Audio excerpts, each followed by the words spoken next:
नमस्कार दोस्तों, स्वागत है आपका इक्विनॉक्स माइंड पर। आज हम उस अंधेरे सत्य को उजागर करने जा रहे हैं, जिसने सदियों से पुरुषों को भ्रम में रखा है। यह वह सच्चाई है जो आपकी प्रेम कहानियों और रिश्तों के पीछे का अदृश्य मनोविज्ञान है। हमारा विषय है औरतों का मन पुरुष की परीक्षा। तैयार हो जाइए, क्योंकि हम यह बात सीधे करेंगे। महिलाओं का मन, चाहे वह अनजाने में हो या चेतन रूप से, हमेशा एक पुरुष की असली कीमत और चरित्र की मजबूती को परखता है। यह कोई द्वेष या षड्यंत्र नहीं है, बल्कि यह विकासवादी आवश्यकता, एवोल्यूशनरी नीड है। एक महिला को एक ऐसे साथी की जरूरत होती है जो भरोसेमंद हो, जो दबाव में टूटे नहीं और जो भावनात्मक रूप से स्थिर हो। इस जरूरत को पूरा करने के लिए वह आपको दो मुख्य परीक्षाओं से गुजारती है। पहली परीक्षा है इमोशनल टेस्ट या पीछा करने की परीक्षा।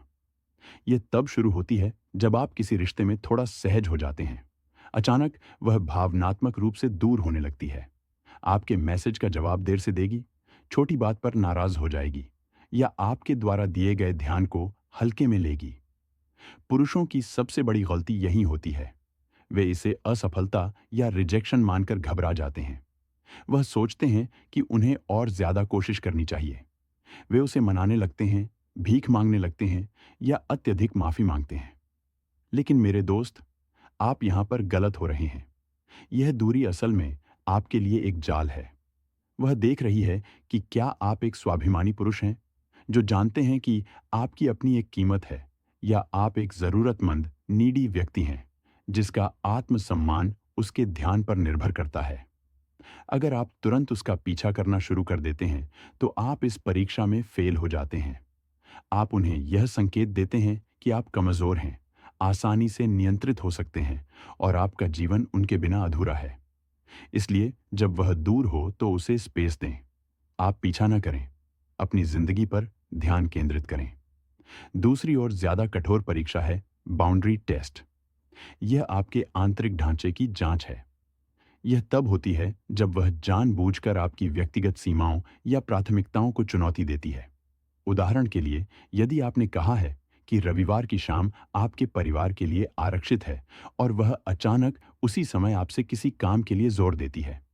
अगर आप तुरंत अपनी सीमा तोड़कर उसकी बात मान लेते हैं, तो वह जान जाती है कि आपकी प्रतिबद्धताएं, कमिटमेंट्स और सिद्धांत खोखले हैं। वह देख रही है कि क्या आप एक ऐसे पुरुष हैं जो डर या प्यार खोने के भय के कारण अपनी बात से पलट जाते हैं। यह मनोविज्ञान का एक काला सत्य है। महिलाएं उस पुरुष का सम्मान नहीं करती जिसे वे आसानी से नियंत्रित कर सकती हैं। वे एक ऐसे पुरुष की तलाश में होती हैं जो नेतृत्व कर सके, जिसके पास एक दृढ़ इच्छा शक्ति हो और जो अपनी बात पर कायम रहे। इसीलिए जब वह आपकी सीमा को चुनौती दे, तो आपको शांत रहना है, लेकिन अपने निर्णय पर दृढ़ रहना है। उसे यह जानने दें कि आपकी सीमाएं अटल हैं, भले ही इसके लिए उसे थोड़ी निराशा हो। निष्कर्ष यह है कि आपको इन परीक्षाओं में पास होने के लिए बदलने की जरूरत नहीं है। आपको बस वास्तविक बनने की जरूरत है। अपना आत्म मूल्य उसके ध्यान में नहीं, बल्कि अपने लक्ष्यों और सिद्धांतों में खोजें। अपनी सीमाओं पर मजबूती से खड़े रहें। जब आप ऐसा करते हैं, तो आप न केवल रिश्ते में सफलता पाते हैं, बल्कि आप उस गहरे सम्मान को भी हासिल करते हैं जो हर पुरुष के लिए जरूरी है।